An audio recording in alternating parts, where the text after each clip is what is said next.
नमस्कार, आप देख रहे हैं आरएनटीवी नेशनल। मैं हूं ऋषभ त्रिपाठी आपके साथ। देश में इस वक्त 3 फंड्स को लेकर सियासी घमासान तेज हो गया है। पीएम केयर्स फंड, प्रधानमंत्री राष्ट्रीय राहत कोष और नेशनल डिफेंस फंड। 9 फरवरी 2026 को एक खबर सामने आई जिसमें दावा किया गया कि 30 जनवरी 2026 को पीएमओ ने लोकसभा सचिवालय को सूचित किया है कि इन तीनों फंड से जुड़े सवाल लोकसभा में नहीं उठाए जा सके। बस यहीं से विवाद भड़क गया। लेकिन सवाल है, ये तीनों फंड आखिर हैं क्या, कब बने, किस लिए बने, और कुछ सालों में इन पर पारदर्शिता को लेकर बहस छिड़ जाती है।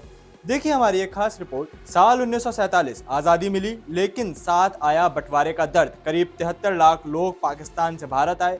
दिल्ली में प्रधानमंत्री जवाहरलाल नेहरू के घर के बाहर शरणार्थियों की लंबी कतारें लगती थीं। 24 जनवरी 1948 को एक प्रेस नोट जारी हुआ और यहीं से शुरुआत हुई प्रधानमंत्री राष्ट्रीय राहत कोष PMNRF की। आज इस फंड का इस्तेमाल प्राकृतिक आपदाओं, दंगों और दुर्घटनाओं से पीड़ितों की मदद के लिए किया जाता है। साल 1962 भारत चीन युद्ध, देश संकट में था। सरकार ने बनाया नेशनल डिफेंस फंड NDF। उद्देश्य था इसका सेना और अर्धसैनिक बलों के जवानों और उनके परिवारों की मदद। आज भी इस फंड से शहीदों के परिजनों और सैनिकों की सहायता की जाती है। फिर आया साल 2020, कोरोना महामारी, लॉकडाउन, ऑक्सीजन की कमी, अस्पतालों का दबाव। इसी दौरान बना पीएम केयर फंड। प्रधानमंत्री इसके चेयरमैन हैं, गृह मंत्री, रक्षा मंत्री और वित्त मंत्री इसके ट्रस्टी। सरकार का कहना है यह एक पब्लिक चैरिटेबल ट्रस्ट है। सरकारी बजट से इसे कोई पैसा नहीं मिलता। दान देने वालों को टैक्स में छूट मिलती है। CSR के तहत कंपनियां इनमें योगदान कर सकती हैं। लेकिन विवाद यहीं से शुरू नहीं हुआ।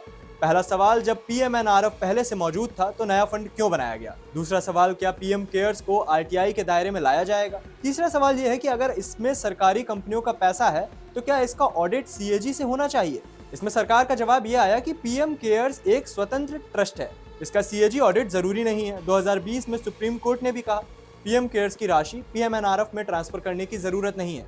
लेकिन बहस खत्म नहीं हुई। दिल्ली हाईकोर्ट में याचिका दायर हुई। मांग थी कि पीएम केयर्स को संविधान के अनुच्छेद 12 के तहत स्टेट घोषित कर दिया जाए। सरकार ने कहा यह ना तो संविधान के तहत बना है न संसद के कानून से, इसलिए इसे RTI के तहत पब्लिक अथॉरिटी नहीं माना जा सकता। मामला अभी अदालत में है, लंबित है। अगली सुनवाई 1 अप्रैल 2026 को है। अब नया विवाद, पीएमओ ने लोकसभा सचिवालय को बताया कि इन तीनों फंड से जुड़े सवाल लोकसभा नियम 43 के तहत नहीं पूछे जा सकते। नियम 41 कहता है वे सवाल नहीं पूछे जा सकते जो सीधे सरकार के आधिकारिक क्षेत्र में ना आते हों। लेकिन अतीत में 1965, 2009 और 2020 जैसे कई मौकों पर PMNRF और NDF से जुड़े सवाल संसद में पूछे जा चुके हैं। यहीं से विपक्ष ने सरकार को घेरा। पीएम केयर्स के इस्तेमाल को लेकर भी सवाल उठे। 2021 में पंजाब के अस्पतालों में भेजे गए वेंटिलेटरों को लेकर रिपोर्ट्स आई कि कई मशीनें खराब थी। स्वास्थ्य मंत्रालय का कहना था वेंटिलेटर सही थे, लेकिन अस्पतालों में बुनियादी ढांचे की कमी की वजह से दिक्कत आई। यानी आरोप और जवाब दोनों आमने सामने आए। तो सवाल कई हैं, क्या ये फंड पूरी तरह स्वतंत्र चैरिटेबल ट्रस्ट है या फिर इन्हें सार्वजनिक जवाबदेही के दायरे में लाया जाना चाहिए?